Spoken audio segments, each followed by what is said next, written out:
They killed her husband. Then they came to her palace to collect their reward. That was their first mistake. Their last was accepting her invitation to dinner. What happened in between? Across 4 separate acts of revenge, each more calculated than the last, each delivered with a courtesy so elaborate it bordered on theater. And the woman at the center of it was not a warrior queen with an army. She was a widow, recently bereaved, operating inside a political system that gave her almost no formal power. She used that invisibility like a weapon. She used their contempt like a weapon. She used their greed, their pride, their assumption that a woman alone could be managed, and she turned every single one of those assumptions into a mechanism of destruction. Her name was Olga of Kiev. She ruled the Kievan Rus, the medieval Slavic state that was the direct ancestor of modern Russia and Ukraine, as regent for her young son in the 10th century. She was later canonized as a saint by the Orthodox Church, and the path to sainthood ran directly through one of the most methodical, patient, coldly intelligent campaigns of revenge in the history of the medieval world. To understand Olga, you have to follow her from the moment her husband Igor was murdered by the Drevlians, all the way through 4 separate acts of retribution. A diplomatic mission to Constantinople that left the Byzantine Emperor outmaneuvered. Chapter 1. The murder that started everything. Here's the thing about the Drevlians. They were not reckless people acting on impulse. They were making a political calculation. The Drevlians were a Slavic tribal people living in the forests west of Kiev, roughly in what is now northern Ukraine. They paid tribute to the Kievan Rus, which in the 10th century was less a unified state than a network of tribute relationships maintained by a ruling Varangian, Norse, elite. Igor was the prince. Collecting tribute was essentially his job. In 945, Igor made a mistake. He collected tribute from the Drevlians, started back toward Kiev, then turned around and went back for more. This was not merely greedy.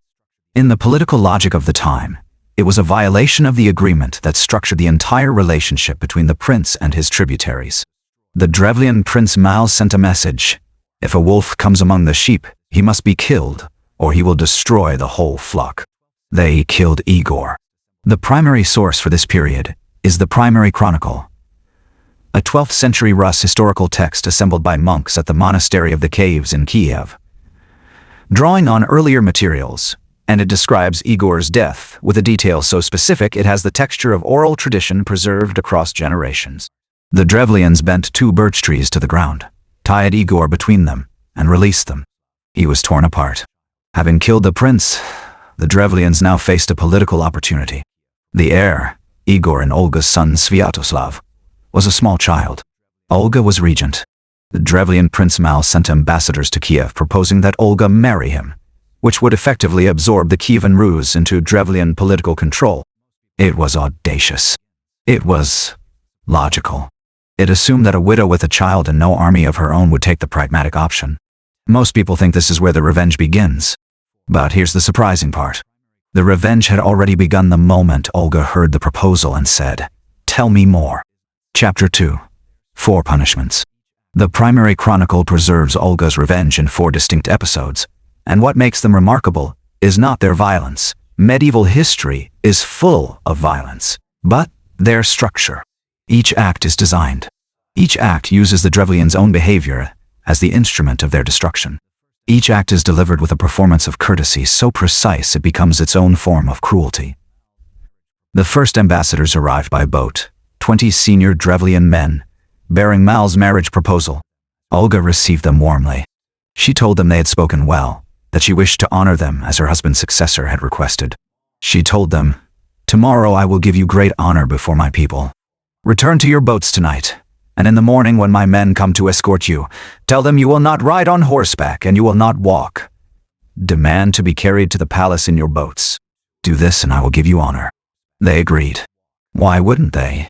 It was a strange request, but it seemed to place them in a position of ceremonial dignity. Olga had spent the night having a large deep pit dug in the palace courtyard. The next morning, when the Drevlian ambassadors were carried in their boats to the palace, Olga's men dropped them, boats and all, into the pit. Olga walked to the edge and looked down. The chronicle records her asking if they had found the honor sufficient. Then she had them buried alive. Think about that. She used their own pride, their insistence on being carried rather than walking, to deliver them to their grave without a fight. The second embassy was larger. The Drevlians sent their most distinguished men, noblemen, not just messengers. Olga sent word, "Come, and I will prepare a bath for you before we speak." It was an honor, a gesture of hospitality. The Drevlian nobles entered the bathhouse. Olga had the doors locked, and the building set on fire. The third act required her to travel to Drevlian territory herself, ostensibly to perform funeral rites for Igor at his grave, as was custom, before she could consider any marriage. She brought a small retinue. She held a funeral feast at Igor's grave. She wept, visibly, convincingly. She told the Drevlians to drink with her, to honor her husband. She kept refilling their cups. The chronicle says she had her own attendants drink little.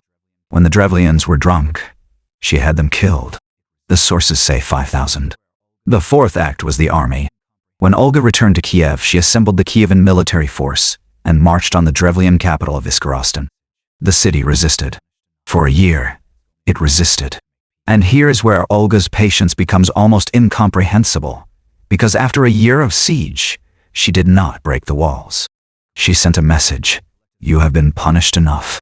I ask only a small tribute to make peace." From each household, 3 sparrows and 3 doves. The Drevlians, exhausted and relieved, complied. They collected the birds and sent them to Olga. Olga had her soldiers tie rags soaked in sulfur to each bird and set them on fire. Then they released them. The birds flew home to their nests, in the roofs, under the eaves, in the straw of Iskorostan's houses. The city burned to the ground. The chronicle says the Drevlians who tried to flee the fire were killed or enslaved, and the rest were made to pay tribute. That's because Olga of Kiev did not simply take revenge. She took it 4 times, each method different, each adapted to the resources at hand, the enemy's psychology, and the specific political message she needed to send. She used boats, fire, wine darting, birds. She used their hospitality customs, their pride, their exhaustion, their relief. She was never not in control. If stories like this are what you're here for, hit subscribe. It takes 1 second, and it's how you make sure you catch the next one. Now, back to Olga Del. Chapter 3.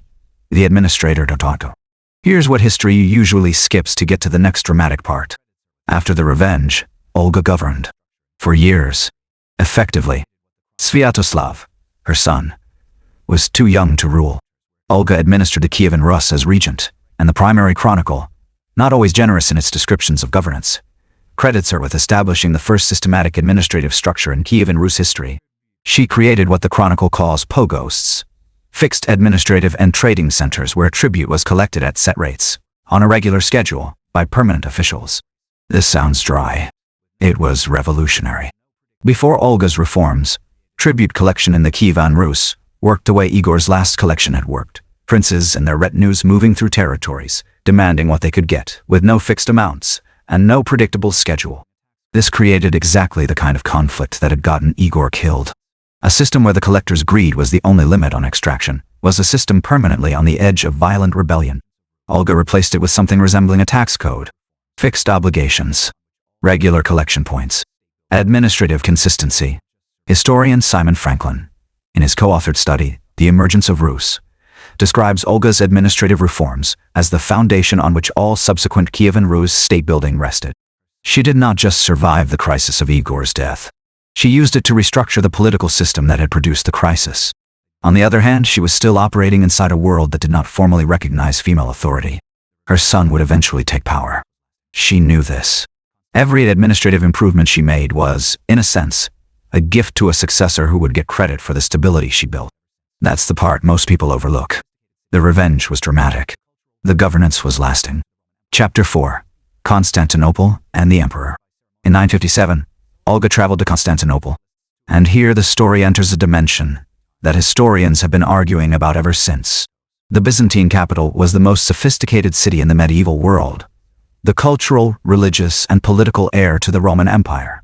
At its peak, perhaps 500,000 people, its court governed by ceremonial protocols, so elaborate they required specialists to administer.